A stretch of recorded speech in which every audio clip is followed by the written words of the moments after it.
حضرت ابو ذر غفاری فرماتے تھے مجھے میرے نبی پاک نے 6 باتوں کی وصیت کی تھی۔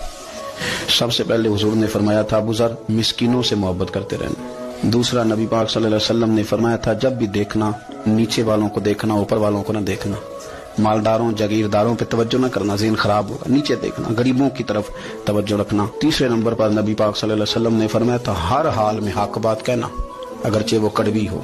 چوتھے نمبر پہ میرے محبوب نے فرمایا تھا اللہ کے معاملے میں کسی کی پرواہ نہ کرنا، کوئی کیا کہتا ہے کہتا رہے، تم رب کے راستے پہ چلتے رہنا، ملامت کی پرواہ نہ کرو۔ اور پانچویں نمبر پر میرے نبی پاک نے مجھ سے کہا تھا اگر رشتہ دار تجھ سے تعلق توڑیں بھی نہ تو جوڑ کے رکھنا، صلہ رحمی نہ چھوڑنا۔